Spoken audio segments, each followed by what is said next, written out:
Okay. Good afternoon, everybody. Thank you for joining us. Our presentation today is just to share an overview of our For Me instructional programming that's available now from pre-K all the way up to grade 2. So I'm just going to switch to the next slide here. Maybe. There we go. Yes, so sorry about that. I'm on two screens and they're reversed from what I'm normally doing. So we're going to kick it off.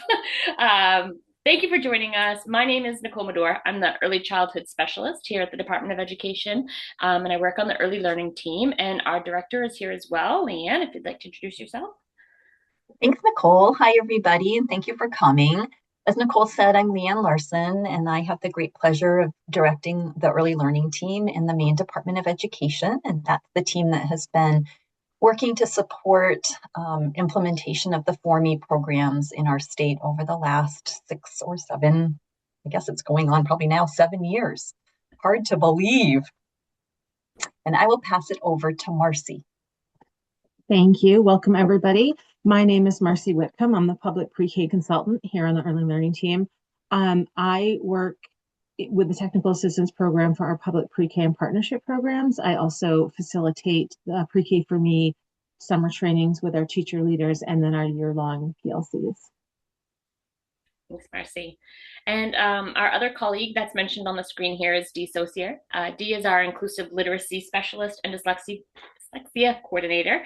She works at the Office of Office of School and Student, I don't know, I'm not going to get it right. Special Services and Inclusive Education. Thank you. Aussie. I just saved the team on Aussie.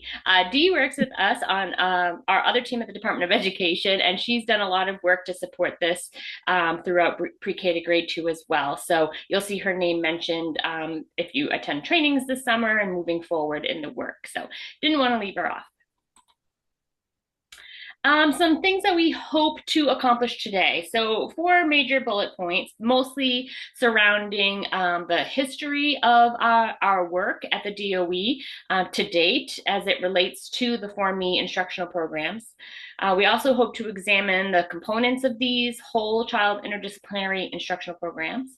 We'll explore some resources that are related to the programs by grade, as well as describe the opportunities for ongoing professional learning and support that we'll offer this throughout the summer and then as well as next school year. Okay, I believe I'm passing it to Leanne. You are. Thanks, Nicole. So we thought we would kick things off this afternoon by giving you a little bit of background in the history of the work that has supported the development of these programs, both in Boston where they began, but also here in the state of Maine as we've begun to take them on. So this work has quite a long history now, actually over 20 years since Boston got started. The work really began for them back when they added public preschool to their public school system, which was in 2005. And at the time, they were using a program that we often refer to as OWL, or Opening Worlds of Learning, and as well as the Building Blocks program for math. And as they had been implementing those programs, one of the things that they discovered was that it was getting more and more difficult to be able to secure the OWL program in its original version. It underwent an update. And through that process, they decided that they really liked the OWL program and wanted to keep it intact and also make some adjustments for themselves. But the thing that they were also beginning to realize was that the program was having a strong impact on their preschool students. And they were noticing that as the students were coming into their kindergarten classrooms, that they weren't necessarily seeing the same gains maintained because there was lots of different programming happening across their kindergartens. And so their early childhood division decided to take some time to really think about what makes strong alignment across programs and what was it about what they were doing with the OWL program that they wanted to see continue as children moved upwards into kindergarten and then also into eventually first and second grade. And so that was sort of the impetus that led them to begin to design what they refer to as their focus curriculum. So we'll show a slide later in the presentation that has a link to Boston's work because people find that interesting to go and take a look at. But if you're ever trying to Google it, if you just were to Google Boston Focus curriculum, you'll get taken right to their body of work. So that was where all of this actually began. And over a period of about 10 years, Boston set about to develop their own version of the OWL program. And then the kindergarten version of Focus. Then they went on to first grade and to second grade. And you can read about all of this work as well in a book that they published called Children at the Center. And that is often where we point people for some of the research base that supports the program, because it's very well documented in that particular text. So in Maine, around 2016-17, we had the good fortune in our state of having a preschool expansion grant opportunity. And we had been doing a lot of work with school systems to build out preschool programming. And while that was happening, we started to get inquiries from many other school systems in the state that were also interested. But one of the things that they were finding was that being able to invest in a high quality instructional program for pre-K seemed a bit of an undertaking, both in terms of finding a solid program that would work for them, but also the investment of the on the financial side, especially if they didn't have a grant. So we started doing some work looking to see, was there something that was more open source, that was of high quality, that we could recommend that might not be quite as much of a financial burden to school systems. And in our search, we had the good fortune of learning about Boston's work.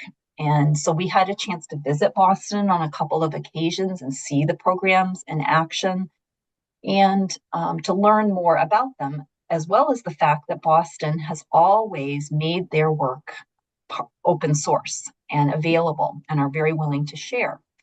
So as part of the expansion grant, we had some flexibility to spend some of the funding to help advance more work in preschool expansion beyond just the SAUs that had expansion grants.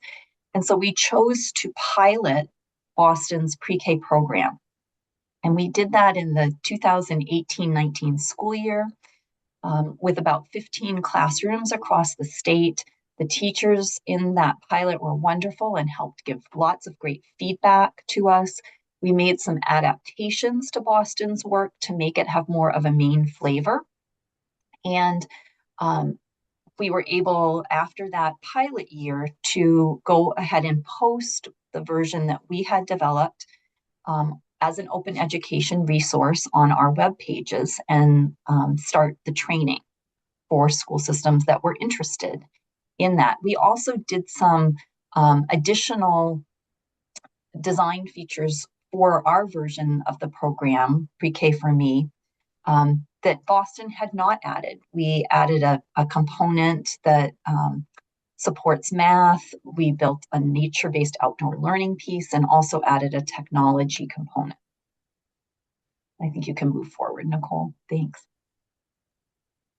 So interestingly, during the pilot year with pre-K, we started to receive some inquiries from kindergarten teachers, most of whom were in these particular schools where the pilot was happening, but even kindergarten teachers from some of the other schools that have been part of preschool expansion who were interested in having a program that was more well aligned with what they saw in pre-K for Me and maybe more developmentally appropriate, and also a program that had more integration of content for children, as well as more play, full learning happening. And so we went back actually to Boston to see what the kindergarten version of the program would look like, and again had the good fortune of a little bit of grant money to help support a pilot. And so the very next year in 2019-20, we started a pilot of the kindergarten version. I bet many of you remember that the 2019-20 school year was a little daunting. And so we got about 2/3 of the way through the pilot before we had to suspend things when schools couldn't operate in person any longer because of COVID. But very interestingly, between the time that we halted the pilot in 2019-20 and started the school year of 2021, we had 14 more kindergarten classrooms that said, hey, any chance that we could join the pilot and work through it? And so we did just that and took on more classrooms to complete the pilot. We basically restarted things. It obviously looked a little different because of the constraints of COVID, but we worked through it. And by the summer of 2021, we were in a position to post the K4Me program as an open education resource. Just like with pre-K, we did some adaptation work to make it have more of a Maine flavor based on the feedback from our teachers in the pilot. And we began to build out some of the other enhancements. For our kindergarten, first and second grade programs, we have built a science STEM piece. Boston has historically used FOSS science, and we didn't want to ask schools to purchase something else, so we actually wrote that piece. We also did work on family links. And we have been working on developing a math center component, as well as a nature-based outdoor learning piece for our other grade levels as well over time, which you'll see on this slide. But by that summer of 2021, we had worked through both pre-K and kindergarten. We took a year off and caught our breath a little bit, looked for some more resources, and started having a lot of inquiries from first grade teachers. And so the work moved on with a pilot in 22-23. And then we were able to post that program. We did some more development work in 23-24, and then held the final pilot for second grade for me in the 24-25 school year. And now all 4 programs are up, and we have done most of the development work on those enhancements. The one that's still not up yet is the nature-based outdoor learning for our K2 classrooms, but it will be up this summer, and we will have all of that completed.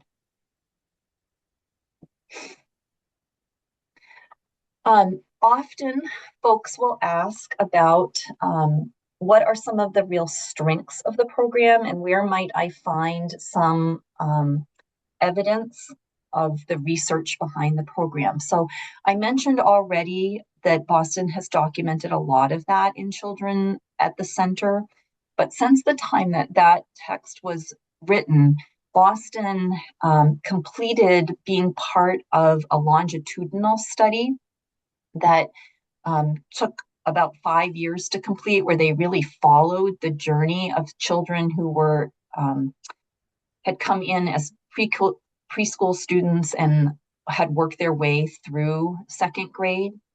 And so the link at the top right-hand corner of this slide takes you to the documentation of the longitudinal study that they were part of. And that's a really good place to go to see a number of the findings that support the use of these programs. We also had the good fortune of having a number of our Head Start programs in the state ask about the pre-K version of the program. In Head Start, you have to have an approved program. So it has to be reviewed and then added to the list that Head Start programs can select from. So we actually submitted the pre-K program to West Ed, who does their reviews, and they reviewed it and they added it to the list.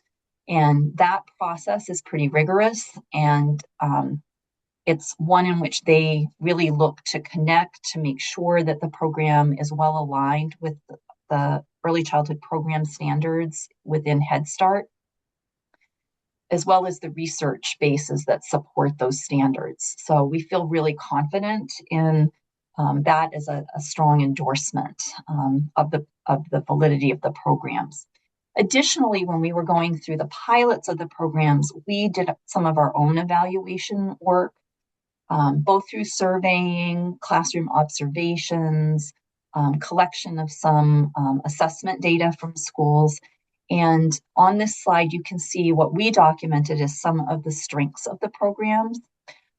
Probably the biggest thing that we've heard from the teachers consistently was how developmentally appropriate the programs were, the play-based nature of them, the hands-on nature of them, and the way in which content is integrated and builds across themes over the course of the year.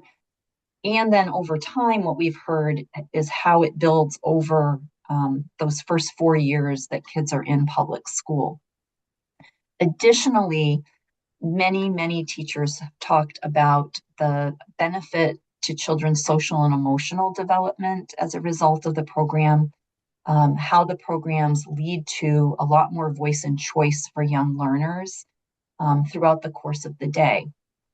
I think that kind of bleeds over to the area of student dispositions. Teachers have frequently documented how much more engaged children are, the level of confidence and joy that they find in learning, more opportunities for creativity, and also their ability to connect across content areas.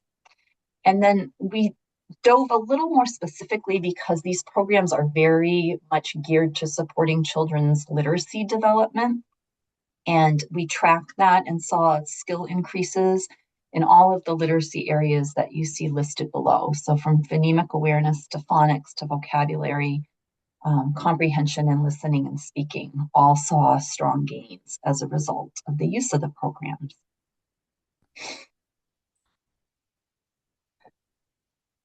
This is still me, right, Nicole? I believe so. Okay. So we include this slide just to give you an idea of how the program has begun to grow across the state. You'll hear us probably say this a number of times. Using the Form E programs is not a requirement whatsoever. It's an option that the Department of Education provides to schools across our state if they are interested. But what we have seen is a steady uptick of use of the programs. So, of course, with Pre-K for Me being the first program that we embarked with, we now have well over 400 educators and administrators who have taken the training in the program. And, we don't have a way to gauge exactly how many have continued to use the program, but we think that the vast majority have. And then that has led to over 300 educators and administrators being trained in K for Me. We're now up over 100 in first grade. And last summer, for the first time, we hosted second grade for Me training beyond the pilot year. And we had over 50 educators that took part in that training last summer.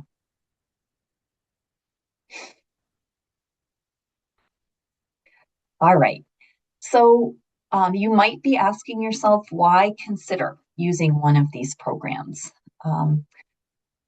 Something that we like to encourage people to think about is if you look at the list of italicized text in the middle of the screen, these statements are really statements of what we would say we believe strongly about young children.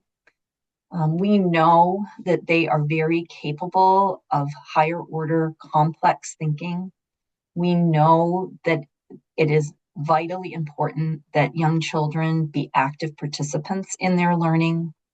We know that children will build knowledge better when they are constructing it through interactions and engaging opportunities. And we also know that instruction is much more impactful when teachers get to be researchers to a degree in their own classrooms. And all of these statements are statements that are supported by the design of the 4Me programs. Every one of them, no matter what the grade level, takes an interdisciplinary approach. So it's integrating literacy and science and social studies, and to a degree, math, the arts.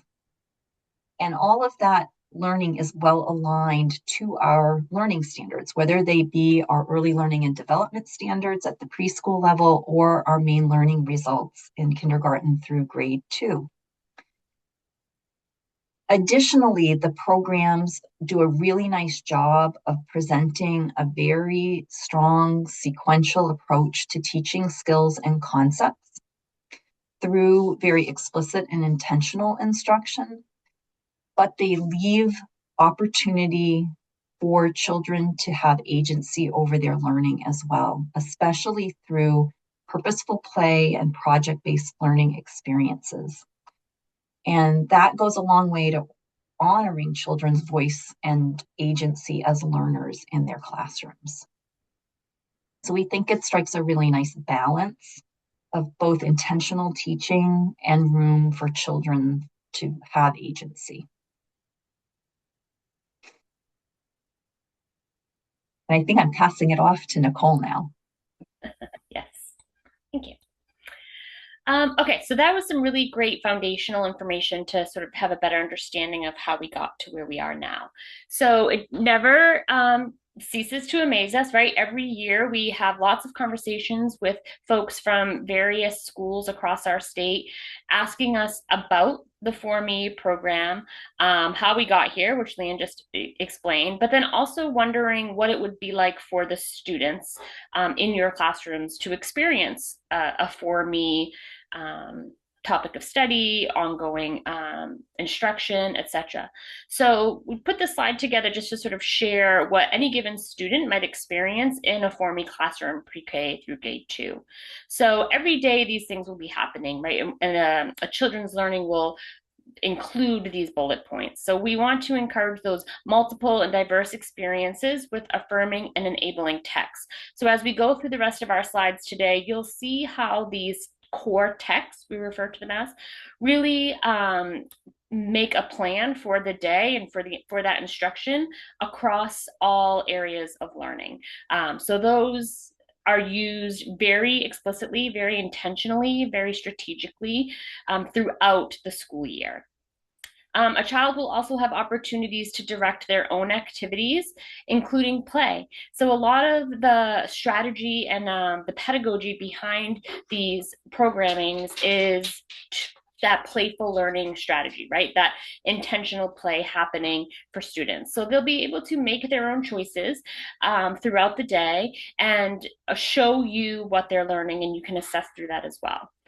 Every child will have an opportunity to collaborate with their peers and as well as with other adults that come and go from your classroom, or if you have an ed tech in your space. There's lots of opportunity for authentic conversations and practice with new words, again, connecting back to those core texts. The language that's encouraged to be used in every lesson is there very intentionally. There's lots of support for foundational skill building. So starting on day 1 in pre-K, really understanding where the children are at, where their growth and development already is, and taking that and building upon it, as well as investigation of phenomena in the environment. You'll see in the next slide how science and social studies really plays a key role over the course of the year in all of these grades. As well as discussion of really important ideas from the text, important ideas from the lessons, as well as important ideas from the students themselves.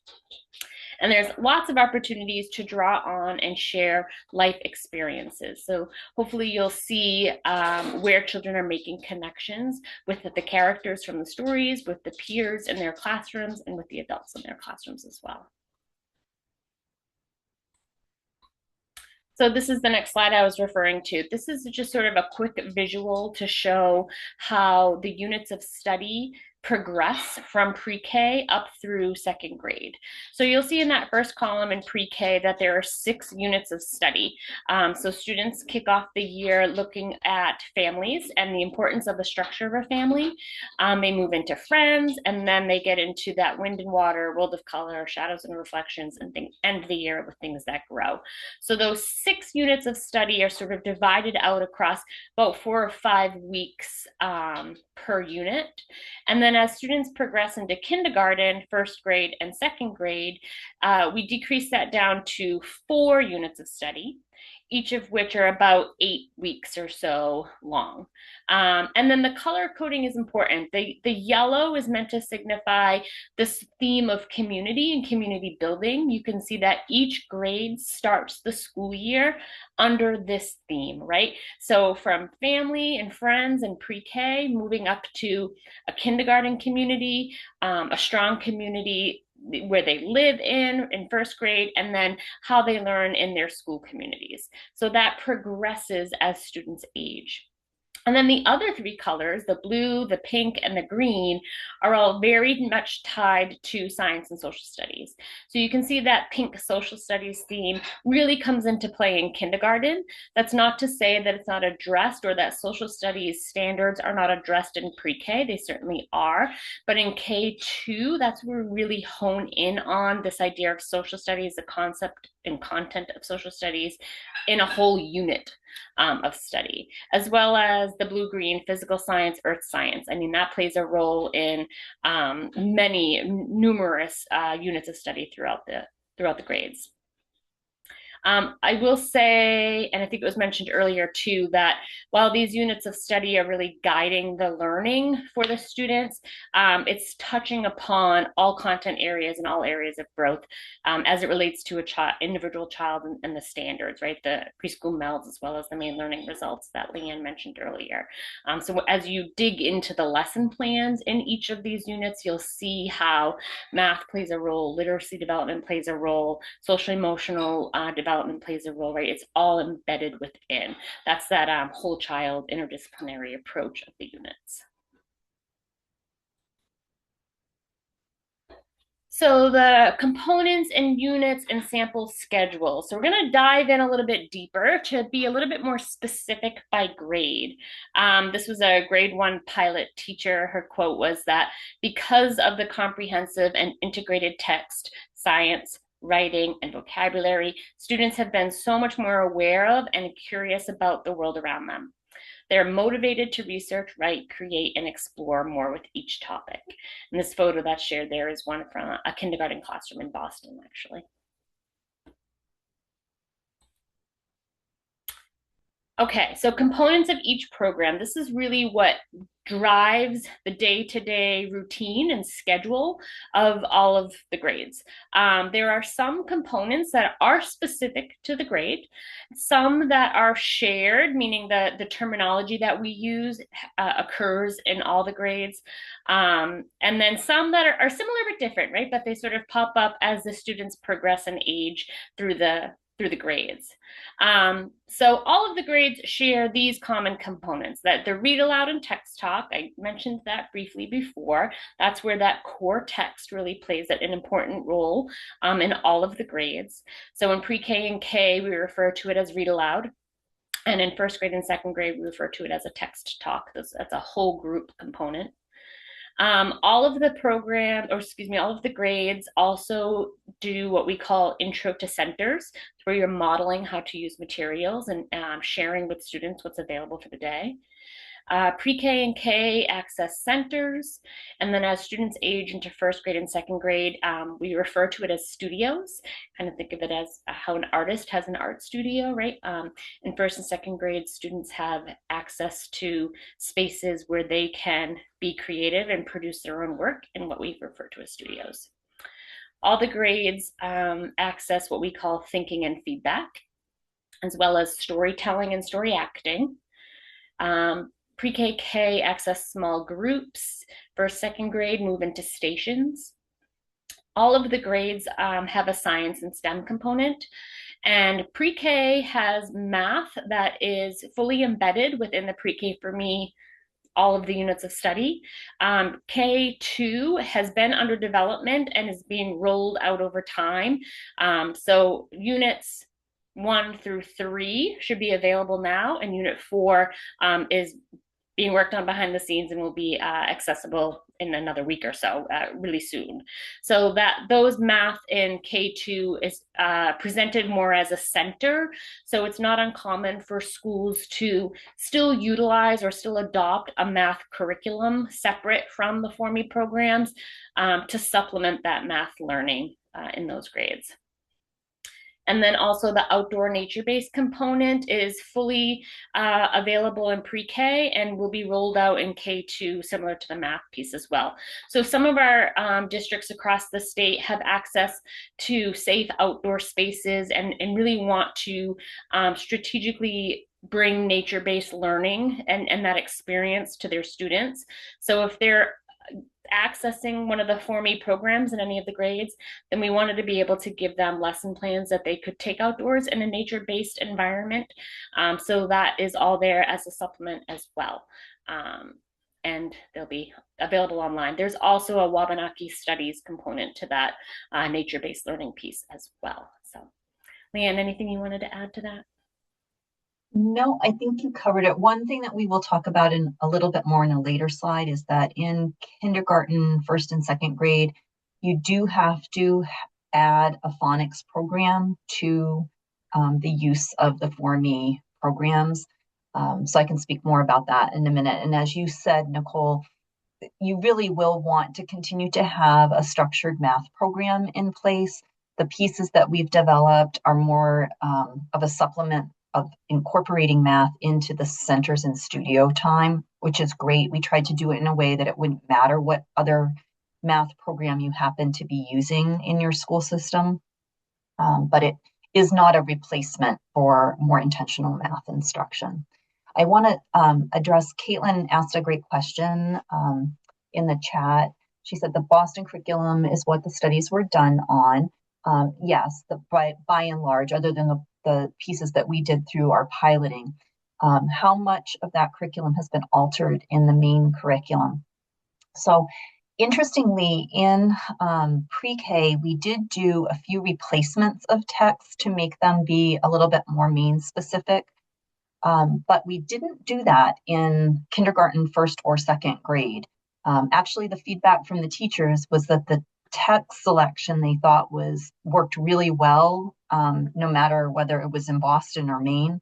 But where we did make adjustments for Maine was to add some examples that would help teachers make connections to things here in Maine, and in particular, the project-based learning pieces. There's at the end of each unit, there's a project. And so if the project needed to be more specific to the Maine context, then we adjusted that to make that work better for our educators.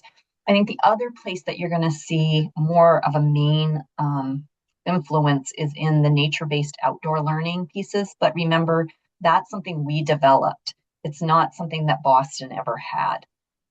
I think the science lessons as well, we really tried to come at that from a Maine lens and to make sure that they followed our science standards in the state. Does that help, Caitlin? Okay. So I'll just keep us going here. This was the slide I think you were referring to, Leanne. The other components that are specific to a grade are highlighted here. So for example, in pre-K for me, there are 2 additional components that exist. One is called Let's Find Out About It. That is selfishly my favorite component in pre-K for me. It's very science-based and children have an opportunity to test theories and hypotheses. The picture all the way to the right of the 2 young children on the carpet there, blowing their air through straws, are accessing a lesson within wind and water under Let's Find Out About It and testing the strength of wind necessary to move an object. So that's just one of my favorite components. The other one in pre-K for me that's specific to that grade is songs, wordplay, letters, and numbers. We refer to that as SWIPLN. And that's a focused time of day when we're looking at sound letter or letter sounds, phonics, phonemic awareness, some of those foundational literacy pieces. And there's also numbers embedded into that component as well. So a continuation of some math learning there. And then in kindergarten, first grade, and second grade, this is what Leanne was referring to. There's a reading and foundational literacy component where districts are encouraged to utilize a supplemented phonics program. And that's when you would embed those lessons during the day for K2, as well as a really specific writing component as well. One question we often get asked about the phonics program is, do we need to use what Boston used or uses for their phonics program? And you don't. We do strongly recommend that the program that you select be a structured phonics program, so it's very intentional with a strong scope and sequence. Boston happens to use foundations, but you don't have to select foundations. Schools using these programs use a wide variety of phonics programs, and that's perfectly fine. One of the things that we will talk about in training on the program is how to take the some of the lessons that Boston has developed that are aligned to the foundation scope and sequence and do the alignment to your program. But we provide training on that, so not to worry. So everything that I just shared is sort of thrown here as a quick visual in a table setting. You can see across the top the grades, pre-K through second grade. And along the left-hand column is how the components are sort of categorized across content areas and standards. So for example, vocabulary and language, that is addressed through storytelling and story acting across all grades, as well as in pre-K and K for me, it's embedded in the centers and the lessons, as well as in K for me, they start what we call grow a definition, and there are specific lesson plans around that. And then in first and second grade, you can see that vocabulary and language sort of amps up into weekly words and language lessons that are really tailored to specific vocabulary. Read aloud, for example, cuts across all grades. Pre-K and K do this through multiple reads of the same book and through some really tailored discussion around the content of those texts as well. In first and second grade, they also utilize the strategy of doing multiple reads and discussion, and then it also flows really strategically into their writing as well. Foundational literacy cuts across all grades, and you can see how those components are broken down here through, in pre-K, it's done through whole group lessons. This is what I mentioned was called SWIPLIN, as well as in our small groups. We have a small group literacy group as well. And then K through 2 access foundational literacy through whole group phonics lessons, literacy stations, small group instruction, and it does include decodable books. And then kindergarten and first grade look at shared reading. Second graders bump up to guided independent reading. So, I won't keep going through all of them, but you can just see how those components sort of flesh out over time and sort of what they're addressing specifically as well.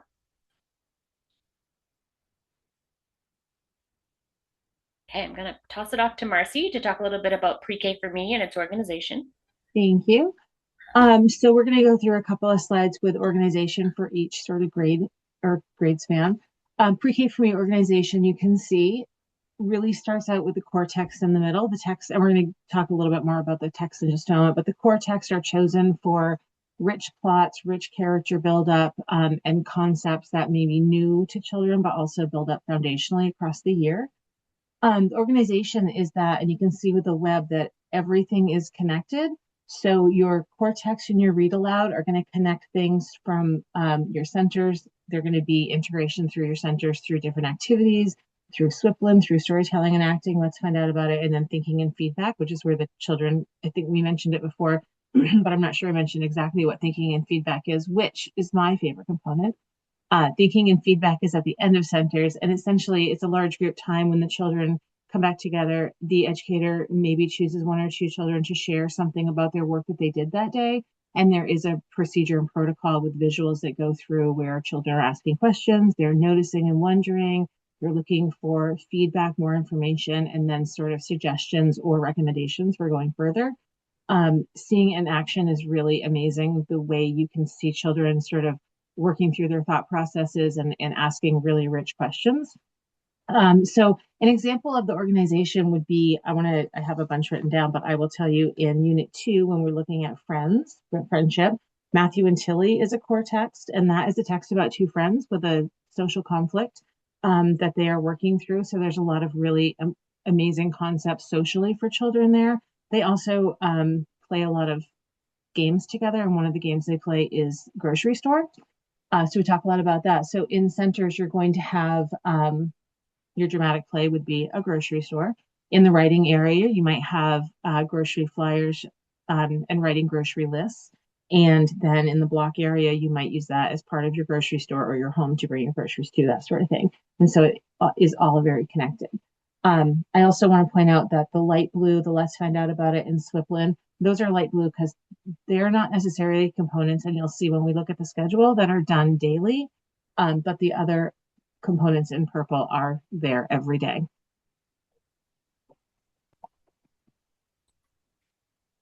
Bumping up into kindergarten, you can see some similarities. So again, right in the center of all this work is that core text. And then there's this big web of connections to everything else that the children are accessing throughout the day. So their writing block, their read aloud, their access to their centers. Kindergarten has what we call home links. So these are pre-drafted letters to be sent home each unit for families to have a better understanding of what their children are studying given that unit of study.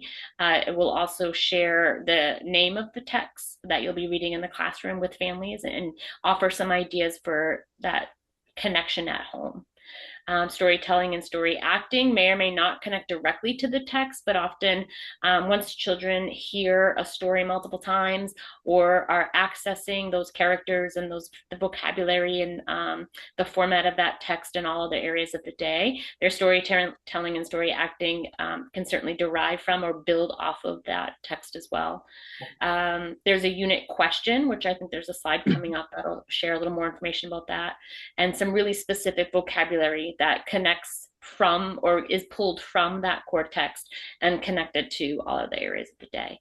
So you can just sort of see how K for me takes what's happening in pre-K and just builds upon it in a really similar way, but a more age appropriate, developmentally appropriate way as well. And then the next slide is Leanne will share how that looks in first and second grade. Yeah.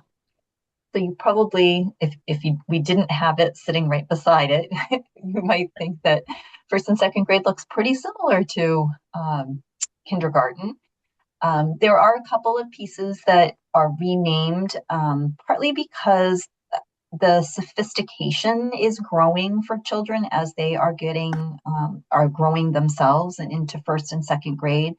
So instead of calling it read aloud, in first and second grade, we refer to that block of time as text talk, because it's a little more sophisticated and there's a more attention to really encouraging the level of talk that children are engaging in around the text that they're reading, but still very much connected to those core texts.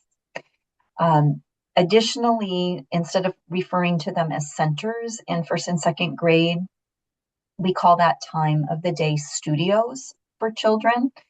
Kind of also elevates a little bit if you think about like how an artist might have a studio and what they'd be working on.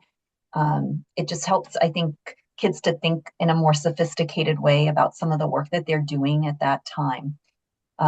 In first and second grade, unlike pre-K and K, where centers happen 5 days a week, studios happen 3 days a week in first and second grade, and they alternate with a block of time for specific science and engineering lessons that happen. So that makes one little difference that you find when you get into first and second grade. Also, the weekly questions in kindergarten, you tend to really work on helping kids think about a unit level question over the course of the 8 weeks. And beginning in first grade and continuing to second, there's more questions that kids are working. So each week they're tackling a specific question, and that's helping them to build their understanding over time. But all of the other pieces are very much similar. One slight difference in second grade is that the shared reading piece is no longer there. By the time kids are in second grade, that piece isn't maybe as necessary, although teachers could certainly employ the use of a shared reading technique in their small group time with children, but there aren't pre-designed shared reading pieces in second grade.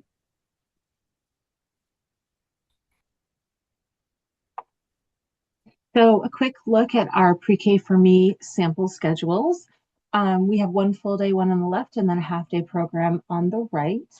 Knowing that your own school days and your sort of non-negotiables are going to change throughout every classroom and every school, this is just sort of an idea of how much time we allot to each component and what that sort of looks like. So we generally start the day with read aloud because, again, that read aloud is going to be foundational for concepts that you're building on through other components during your day, including centers time. We did plug in a breakfast there, and then we have centers time in a full day program. We generally do 60 minutes for center time and then 10 minutes on each end for intro to centers and thinking and feedback. Outside play is one of those non-negotiables. Recess time is going to be when it is, so that may be at 10:30 after centers. It may be earlier. That's when you figure out. Swiplin is about 15 to 20 minutes. And again, these times are based on maybe like starting in November, going on through the rest of the year, not necessarily at the beginning of the year. So something to consider. We have lunchtime built in there, rest time built in there. And then you'll see at the bottom, the components are done on a Monday, Tuesday. Those are components that don't necessarily have to be done every day. So in the afternoon on Monday, you would do let's find out about it. And then Tuesday, you might do a whole group math, and then let's find out about it, or storytelling, acting. And that sort of is a preference on children's interests and how the rest of your schedule kind of goes. And then you can see sample of our half day schedule as well.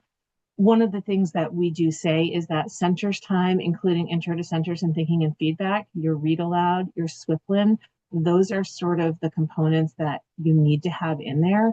Let's find out about it, small groups, whole group math. Those pieces can be done not every day and sometimes not even every week. Sometimes it's harder in a half day program, especially when you're plugging in allied arts in there too, which we have not done in our sample schedules.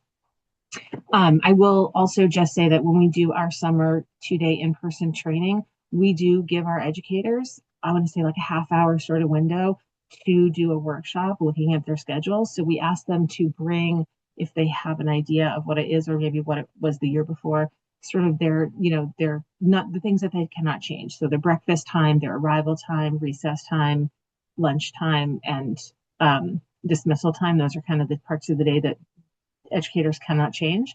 And then we work with them, with our teacher leaders, to sort of come up with a draft of a schedule that might fit everything in there, which always seems like a helpful part of the training. Yeah, it's always a really welcomed part of the training, I think, when educators have a chance to sort of stop and think about this program as it relates specifically to their classroom and their school, and the times of their arrival and departure and lunch and all the things. So similarly in kindergarten, this is a full day schedule. It's just sort of broken into two parts because it was too long.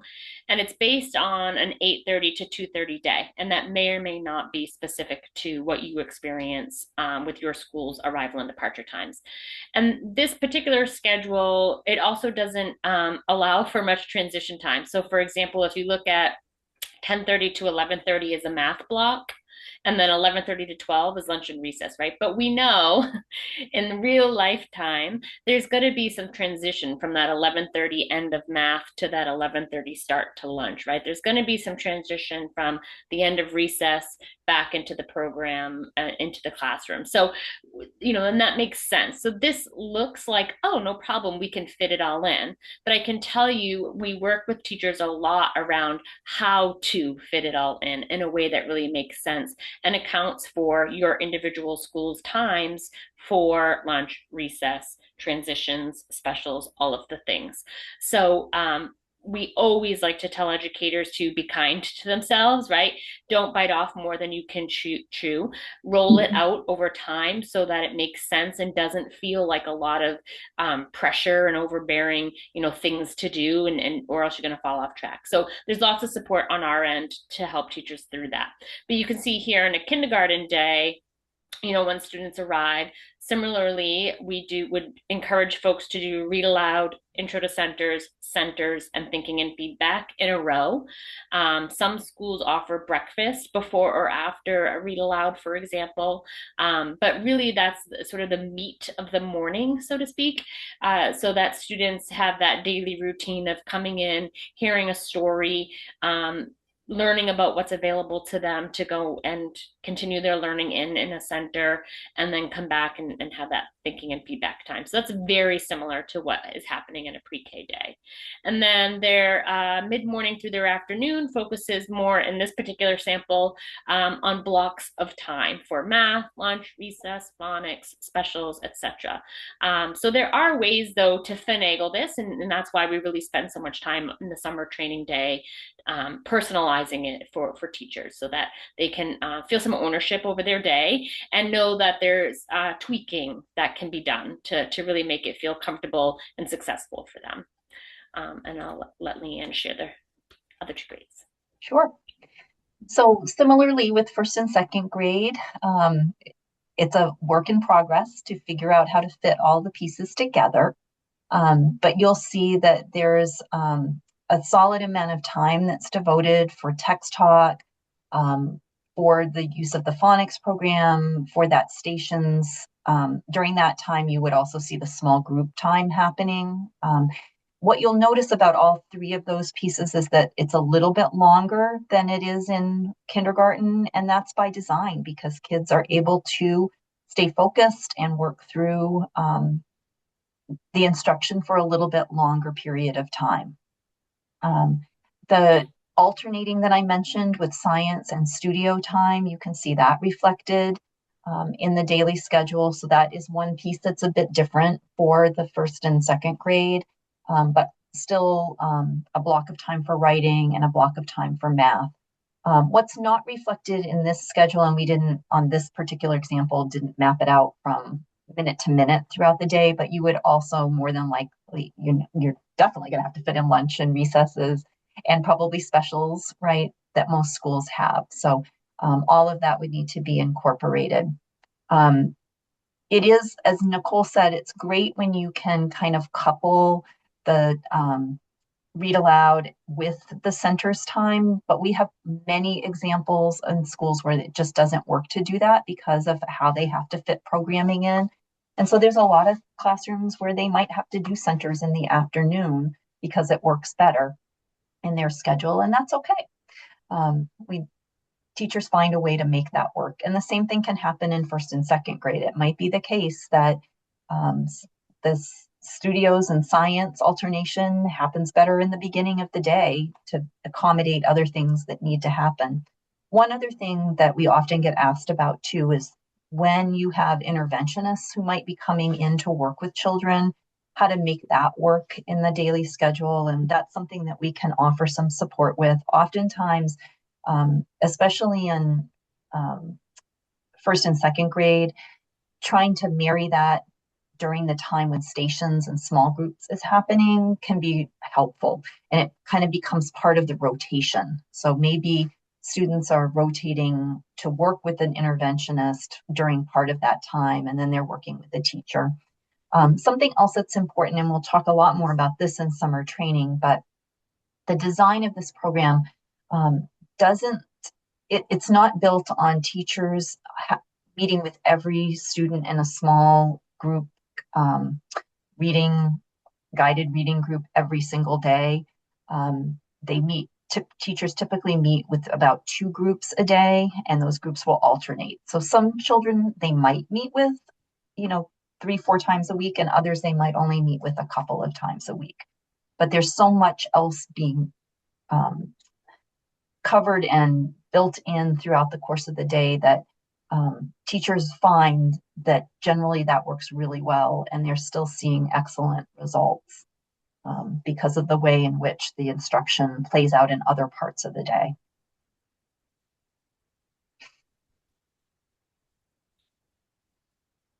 Okay, so we mentioned this notion of guiding questions and big ideas. And so the next two slides, we've just tried to tease this out a little bit to help you see a couple of things. One being how or what some of the kinds of questions look like when we talk about guiding questions. But every one of the units across the board from pre-K to grade 2, all are driven by some guiding questions. So they're kind of, the unit is designed to help children, by the time they reach the end of the unit, be able to answer those questions. And within the unit, there are also some big ideas identified. And these would be kind of those outcomes that you would expect that children are building a knowledge and understanding of the big ideas within the unit. So in this case, you're looking at what we call the arc of Unit 1 for K for Me, and that unit is called Our Community. And so the big guiding questions for this unit are who and what makes a community, and what does it mean to be part of a community? So the whole unit is really grounded in helping kids to be able to answer those questions. And some of the big ideas they're going to wrestle with have to do with how individuals work, live, learn together as a community. How does that interaction and interdependency amongst people in a community support them in their work, help them build expectations and norms within a community? And how do members of a community represent their experiences and their values through things like artistic expression and storytelling? So there's a lot of different aspects to this notion of community. You might remember that students in pre-K, if they've had the pre-K for Me program, will have already spent some time talking about family and friends as a way of introducing community. So in kindergarten, the notion of community starts to grow bigger. And then as we move into first grade, the unit on community, which is also the first unit of the year, is called Building Strong Communities. And so now their focus is shifting to think about how would we build a strong community? So it's digging into things about roles and responsibilities within a community, and what are some of the benefits that come from being part of a community? Why do we have leaders in communities? How do we care for each other? So all those big ideas are getting built upon. And then we didn't put a slide in, but second grade continues this notion of community. And in second grade, there's a big focus on the school as a community and what that means for children as learners. Okay. So moving on to read aloud and text talk across the For Me grades. It's important to know that each grade level builds upon the importance of robust text for two really solid reasons. Vocabulary development and story comprehension are those two reasons. We do have sort of guides that come with stories that give you vocabulary ideas, definitions, that sort of thing, what is important to point out to students while you're reading, how to do different readings. Pre-K for Me, we have 4 different read aloud types, and each story does get read 4 times, not necessarily in consecutive days. We have a lot of questions about, won't children get bored with the story? Why are we reading this so many times? What if we don't like it? That sort of thing. The important thing to remember is that each read aloud 1 through 4 is done a little differently. So the first one, you're reading the story. The second one, you're reading the story, you're giving vocabulary development, you're pointing things out in the story, you're giving those concepts a little bit more depth to them. The third one, the children are reading with you, or reading, you're sort of reading some of the story and they're giving you the words, again, defining those concepts and making those a little deeper. And then in the fourth one, they're actually acting the story out, which is always a fun one. Not always easy, but fun. There's also comprehension questions that are there as well, to sort of understand if children are understanding the concepts, thinking about how their thought processes are working as they're reading the story, and then sort of working from that to know if you need to go deeper into the concept or if they're understanding it. Pre-K for me also offers transition activities. And so what that is just activities that are very quick. If you're leaving large group to go to the next part of your day, it's a quick transition that it aligns with concepts from those stories. The component is guided by the idea of that what we read and how we read to children intentionally supports their early literacy skills. To that end, the core texts are carefully chosen for complex plots, interesting characters, and challenging vocabulary. And again, those comprehension questions that are there as well for you to make sure those concepts are really being understood. The next slide just gives you a sample of some core texts for each grade level. A lot of these are favorite books that we are familiar with, and some of them are not. They all go very well with the concept of the unit that they are in. And then the plots are amazing. The characters are well defined, and we're learning things with every single book and every single read. So I think we did touch on this earlier. So real quick, Pre-K for me does offer 6 units of study. Unit 1 is family. I'm not going to read through everything. Unit 2 is friends, talking about complex social conflicts, social emotional problems, that sort of thing. Wind and water is a very science heavy unit, which children absolutely love in my experience and the experience from my teachers. It's a lot of figuring out how wind works and playing with water and cause and effect and all of those sort of things. World of Color is one of my favorite units. There's a lot to explore there through tints and shades of different colors. There we talk about translucent and opaque. And I will tell you, the very first time a mother came to me and said, "How does my child know what opaque means and uses it correctly in a sentence?" And we were like, "Oh, because this is what we're talking about," and went through that. Very impressive. Shadows and reflections is always a fun one because we're using flashlights and we're using, small lights and making shadows and figuring out that sort of thing. And then things that grow. I think historically for pre-K is generally a very exciting thing to put a seed in the soil and watch it grow and learn about plants and life cycles and habitats of animals and all of that.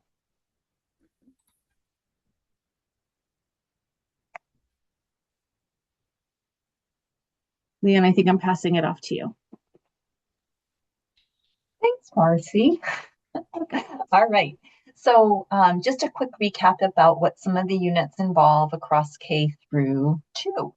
So like all of the units, kindergarten starts off with a unit that has to do with community, then rolls into animals and habitats, which is a huge favorite of children, especially a great fit here in Maine.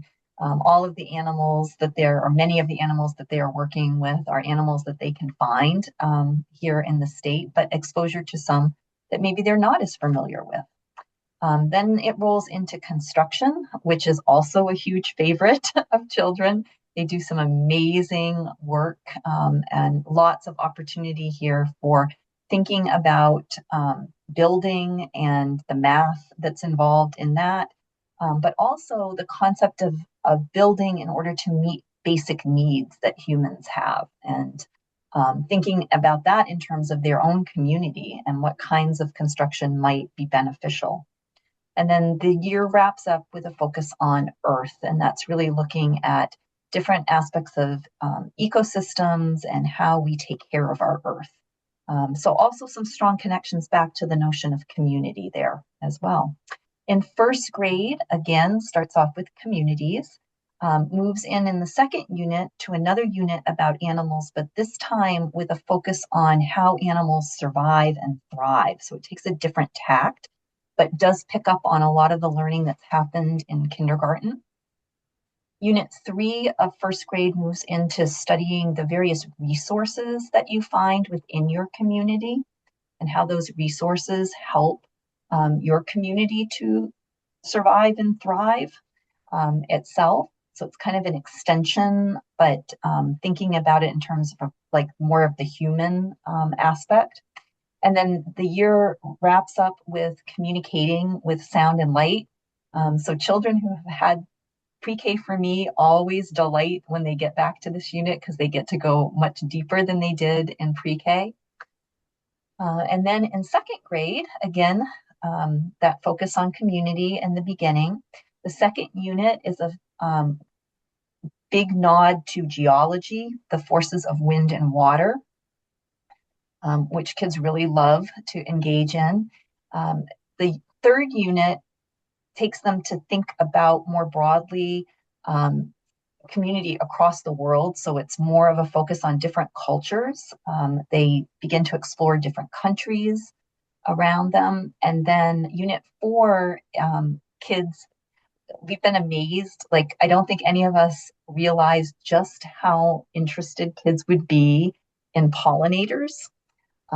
But they are, in fact, and it's really amazing the learning that happens in this unit, both in terms of thinking about insects that serve as pollinators, but also why pollinators are so important. So it kind of ties together the aspects of plant life and why plants rely so much on pollinators and what that means for us as humans if we don't have pollinators in our world.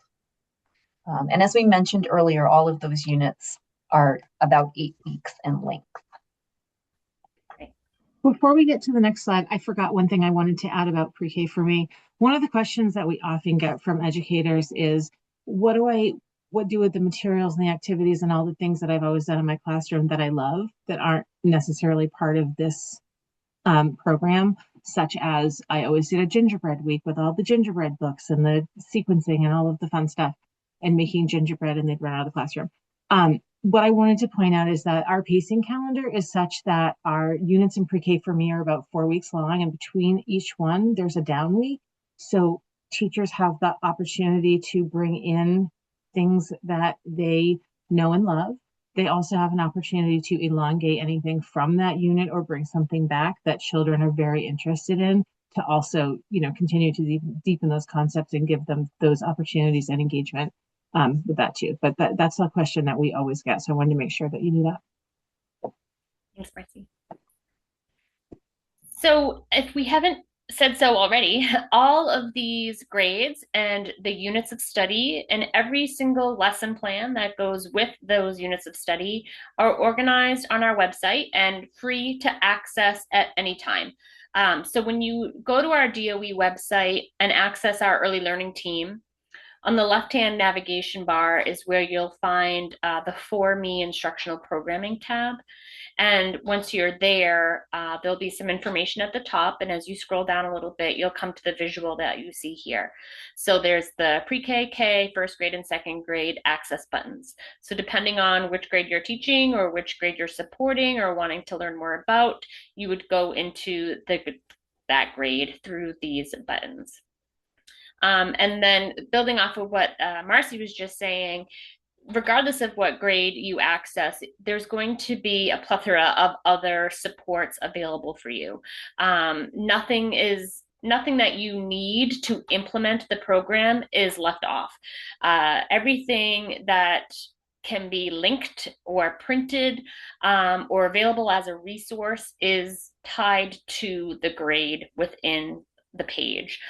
So you'll find guiding and supporting documents. So pre-K for me and K for me, the visuals are there, but that really dives in deeper to what we cover in the training. It's just sort of a introductory booklet that goes through the components, the units of study, a lot of the things that we've already discussed today. So that's really great to have on hand for folks that want to share that information with other leaders or administrators, with families, with educators, whatever suits you.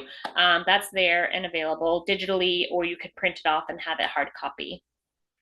There's also links to all of the material lists and book lists that will be necessary for each grade. So the material lists are things like unit blocks, wooden unit blocks, discovery centers, easels, materials for dramatic play. So you can see there that they're linked to purchase sites. You certainly do not have to purchase through those sites. It's just there to sort of model for folks where you might access some of these items and what the costs might be associated with that. But often we tell folks, don't overthink it, right? Like a clear bucket on a tabletop can be a discovery table just as easily as one of those beautiful pieces of furniture can be. So if you don't have something that you need, then you'll want to figure out how to go about accessing that. So those material lists are there for folks to help in that pre-planning, as well as the book lists. The book lists have, of course, you can imagine all of the core texts that are needed, as well as some supplemental texts that folks might want to consider having on hand for their libraries or to further learning in any given unit. There's lots of opportunity for visual aids, specifically as it relates to centers and studios, or maybe some protocols. So those are all available there if you want to use them. There's examples of a visual sign for Block Center. If you like it, by all means, print it and use it. If you don't and you want to use something different, power to you. You completely have that freedom to make that choice for your classroom. There's other visuals for centers here, like a turns list, which we really dive into more in training, as well as an I'll be right back visual, right? So just some things to consider having on hand. Marcy mentioned briefly the pacing calendars. So there's the pre-K one here from a couple years ago, but it's an example. So this is just the school calendar. And then each unit of study for pre-K is color coded. So you'll see that in September, we start the year off with Unit 1, Family. It's about 4 weeks of study. And then there's that blue extension week. And then teachers would get into Unit 2, Friends, that's the yellow. Moving into Unit 3, that's that sort of brownish orangey color. Moving into Unit 4 in gray, 5 in green, and 6 in purple. This is just suggested. We also offer a blank pacing calendar that you can color code yourself to better meet your district's dates and needs and whatnot. So that's there as a resource for all grades as well. And then, like I said, free access to all of the lesson plans. Everything you need to implement any of these units of study is there for you. The lesson plans also highlight which standards are being addressed through that lesson. You can access them digitally, or if you like to have things in hard copy, you can print them one by one, or there's also combined booklets of the weeks that you could print in one click. I will say it's hefty, numerous pages of printing. So just a heads up there, check the number of pages before you just hit print, right? And make sure that that is for sure something that you want to do. But that would be at your own district's cost. It's not something that we have available to hand out at the department. But at least digitally, they're all there and can be accessed at no cost.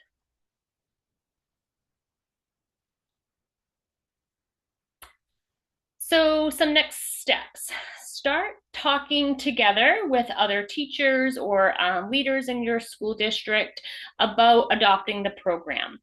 It may be that you want to adopt it across all of the grades or all of the classrooms in one of the grades. It might be that you have the availability for a few teachers to adopt it and then provide feedback to your school leaders. That's another common tactic that we've seen schools do.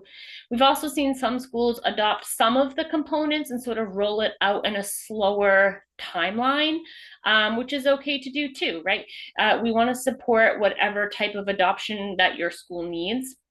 Other schools, I'm going to be honest, drop everything and go full board, right? So, and that's a big undertaking. There's lots of needs for support and sort of conversations to be happening around that, but lots of ways to consider adopting the programs across the grades or in 1 or 2 grades. I mentioned the materials. Start thinking about what you already have in your classrooms and what you might need to start implementing more of the components of each of the grades. Start collecting beautiful stuff. Those are the things that you otherwise might throw away. Start collecting that. You'll see over in the summer training days, We talk about how to use those recyclable materials in a really productive way in the classroom. So there's a document online as well that folks can access to see what we mean by beautiful stuff, right? Those empty containers, old soap bottles and pumps, things like that. And start ordering materials as your budget allows for implementing the program. We have folks on our team that are happy to support thinking around that as well, because certainly there's a price associated depending on what you need for consumables, furniture, organization, storage, all of that. Explore the web pages. You can't mess it up. Click around, check out what's there and how it works. And then more importantly, start thinking about joining us this summer for training. We have the opportunity for all of the grades. Pre-K for me training happens over 2 consecutive days. Historically, we've run that a couple of times in a week because of demand. So depending on the need for folks to be trained in pre-K, we'll make that determination. At the moment, we've reserved July 27th and 28th as one cluster of training, and then July 29th and July 30th as a second option for folks to access. So more information on that and location will be provided once we know, have a better idea of where folks are going to be traveling from and how many are looking to come. Kindergarten, first and second grade are 3 days of training. So there's one day that we hold within itself that happens in June. It'll happen on June 24th. K1, 2 will be all combined on that one same day in the same location to be determined. And then go and enjoy your rest of June and July, but come back because at the end of the July month is when we'll do our other 2 days. So K for me will be the 27th and 28th in the Augusta area. First and second grade will be 29th and 30th in the Augusta area. So you can see that week of July, that final week of July, is really heavy training week for all of us at the department, but we love it. It's fantastic. We just have such a great time being with educators for that whole week. There is a QR code there and a link if you'd like to register for summer training now. And this is we do it really early so that we get it, like I said, an idea of what we're going to need in terms of a venue and how many people that we might have. So my advice is to register now, and then if things change or you need to pull out, let us know. But the sooner we have your name or the names of all the people in your district that need to come, the better. So I definitely encourage folks to be thinking about that. And there's no cost. Oh, I was just going to say, there's no cost for attending the training. Obviously, if your school system pays you for time in the summer, that would be at their cost, but we don't charge anything to come to our trainings. I'm going to change the slide. So if you didn't get the QR code, we can, if it's not already in the chat, we can throw the link in the chat. I put the link in the chat, Nicole. Thank you. And then these 4 QR codes will take you directly to what I was referring to as the materials lists. So if you didn't want to hunt those down on our website, these QR codes should take you right to them. Some of them are Google Sheets and some of them are Excel sheets. Either way, it lists everything that you would need to fully implement the programs per grade. And just know too that at the bottom there's tabs to go into, like there's a materials list, there might be a book list tab, there might be a consumables tab. So just be looking for that at the bottom.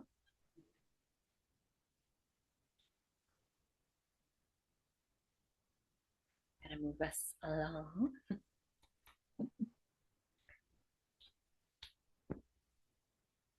And this last slide we put in, it just includes the link to Boston's Department of Early Childhood and their focus curriculum, because we know that it can be helpful to go and take a look at the original work.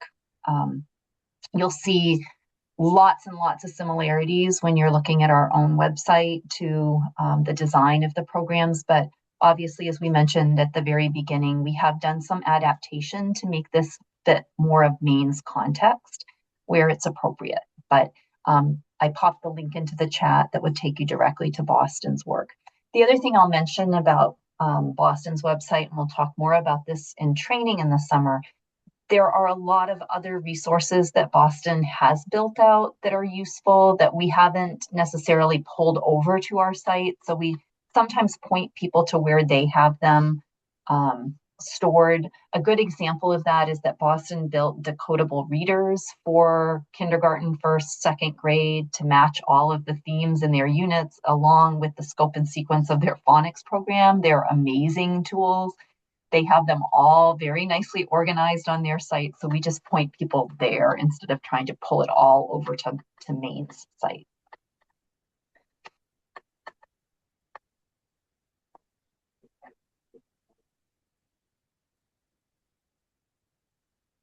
And I think we're at the point where we've covered pretty much everything, but we'd be more than happy to answer any questions if folks have them. And obviously, we're also happy at any time to answer questions. So all of our emails are provided on this slide, and you can reach to any one of us if you have questions as you're contemplating the potential of utilizing the program.